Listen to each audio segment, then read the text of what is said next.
Hi everybody and welcome back. Alright, in this video we are going to look at tables in a bit more detail. So we'll begin by looking at some of the basic functions of tables, and then we'll do something a little bit more complicated that will relate to our game project towards the end of the course. So to begin with, we'll create a script in script service, and we'll name this our basic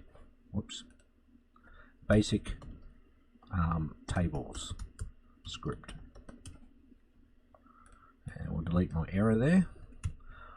Alright, so I'll just put a comment up here, basic tables. So we'll create a table to begin with, so my table.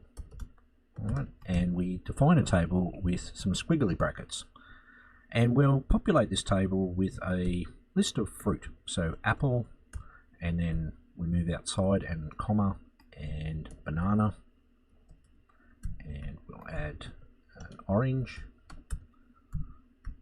and a pear and grapes. Alright, so we've got our basic table laid out here that we can work with. Now, one thing that you may have noticed, it starts to go off the edge of the screen, and if you can't read that, it's perfectly okay if you do something like this. Alright, so after each comma you simply come down, and this will work exactly the same. Lua does not care that you spread this over a number of lines, but usually you'll just keep it in one line so you don't take up lots of lines in the code. Right, but I'll leave it there for the time being. Right, so tables have some built-in functions. Alright, initially we will just print my table so you can see that it's working and everything shows up. And down in the output, you hit the drop down and you'll see we have index numbers. So index 1, apple, 2, banana, etc. So that's how we can locate or use items within a table. So we discussed that earlier. Now, if we wanted to remove an item, so remove an item from a table, we can type table, which comes up in blue, and then remove, and you'll see the helper text here. It's asking, well, which table do you want to remove this from? And we'll remove it from my table, and then a comma, and it's asking for a number, so that relates to the index number down the bottom here. So let's say we decide that we don't like bananas. All right, so we can remove 2, item number 2, and then if we print my table again, so we might just comment this so we don't get confused, and we'll run this. You'll see we get a table now with 4 items, and banana has been removed, and it's shuffled them all up nicely into a smaller table for us. Now the same thing we can do, we'll do this just above here. We can add an item to the table. So we can say table.insert, and once again we want to insert my table, and it's asking us what is it that you want to insert. Well, we'll add a lemon in here instead. Alright, so we're removing the second item now, which will be orange, and inserting a lemon. So let's run that and see what happens. And you'll see we get, it didn't remove the orange, sorry, we'd already run that. So apple, orange, pear, grapes, and now we have lemon added onto the end of our table. Alright, so that's how to add and remove items in the table. Now we can also count how many items are in the table. So we could create a variable, and we might call it table count. And the way we count an items in the table is simply to put a hashtag and then the name of the table. So we can say, we can print here, there are, and now I'll show you how to add things. Actually, no, we'll just put a comma here, a comma, and we'll say table count, and then items in the table. And we can run that code. You'll see there are 5 items in the table, right? And the last one for our basics will be that we'll do that up the top here. You'll notice that things are out of order. They're not alphabetically ordered in here, and we can order or sort a table. So we can say sort a table, which is just simply table.sort my table. Now it does have other options the way that you sort things, but we will just sort it, and we'll see how that works. Alright, so if we have a look now, you'll see it's apple, banana, grapes, orange, pear. It's put it into an order for us, and then it's run on to do the rest of our code. Alright, so they are some of the basic functions of tables. Now what we're going to do is close this script, and we'll clear our output window down the bottom. In the workspace, we're going to create a model of parts. So up the top on the Home tab, click on Part, and down in its properties down here, come down and you can, till you find the size. So in this box we have 3 numbers, and we're going to change this to be 5, 5, 5, and then hit enter. And we can use our move tool to move it up so that it's sitting up on the ground up here. Alright, and now what we'll do is, clicking on the part in the Explorer window, you can hit Command or Control D to duplicate the part. Or you can right click and come up to duplicate in the list here. And once you've duplicated something, you can simply drag it across. Alright, so let's duplicate that again. So right click and duplicate, and we'll do this till we have 5 parts. Alright, so we have 5 parts sitting there like this. Now we're going to group these together into a model.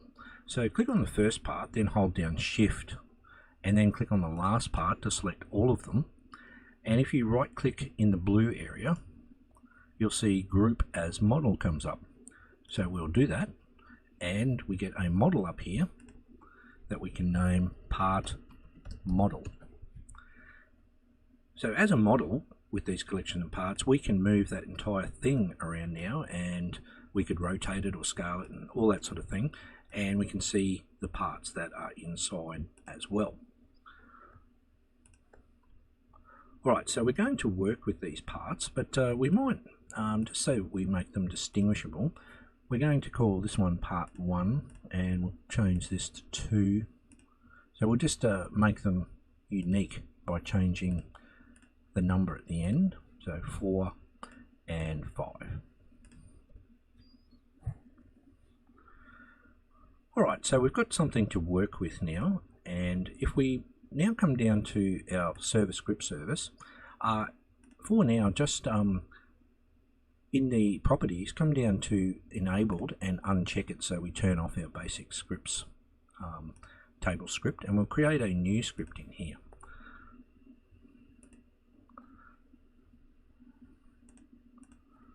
And we can just call this tables part 2 script. Alright. Now this is a little bit more or different ways of using tables, and we're going to cover a special kind of table called a dictionary at the very end. But let's begin by creating a variable called myTable, and we're going to set it to be an empty table to begin with. Alright, so this is declaring an empty table. We don't really need that because we covered that in our first lesson, didn't we? So let's delete that. We'll just get on to the parts. Alright, what we're going to do is we'll create a table of all the parts inside of this model. So create a table of parts.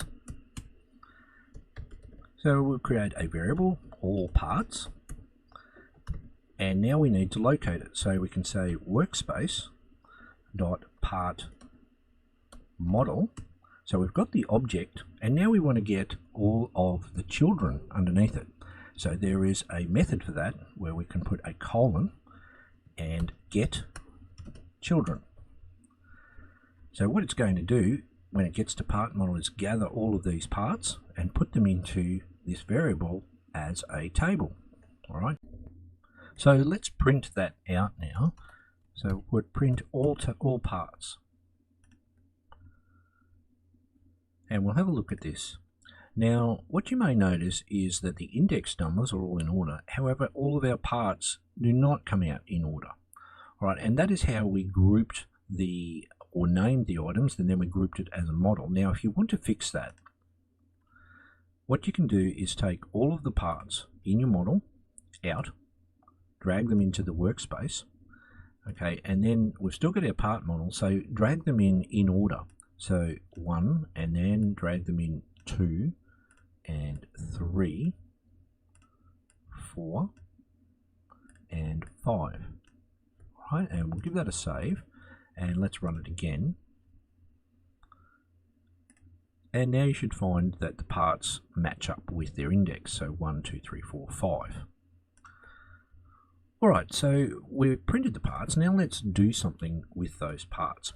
So what we're going to do is we'll create, down below here, we're going to create a table of colors. So local part colors will be equal to, and now if you look over here, we've got part 5 selected, and in its properties we have brick color, and we have all of these different colors down here that we can pick from, and if you hover over them you'll see what their names are. Now the capitalization and the space is very important when you write these in, so you can pick your own colors.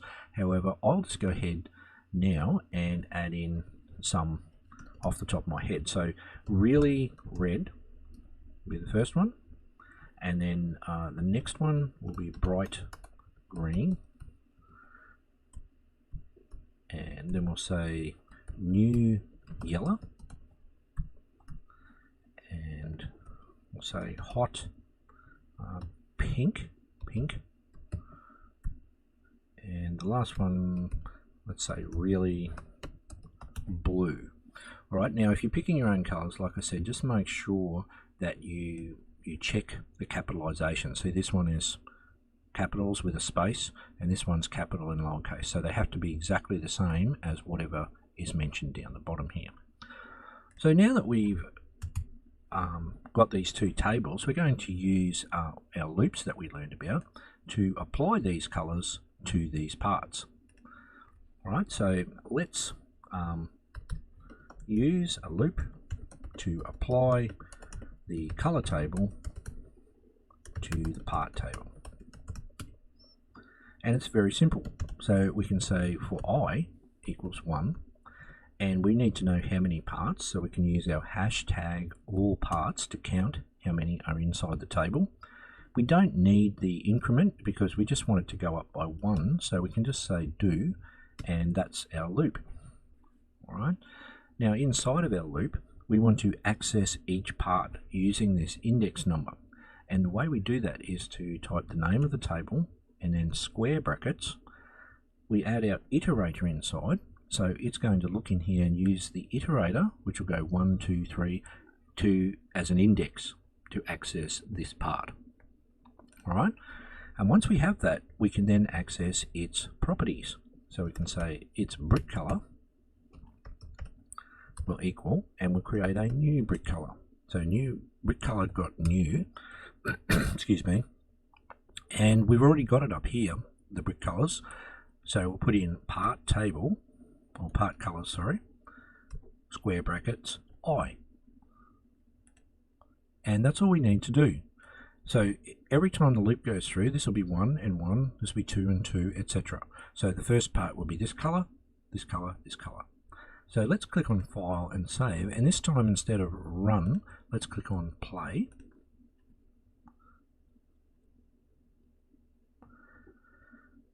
Right, and you should see that your parts have all changed colour accordingly.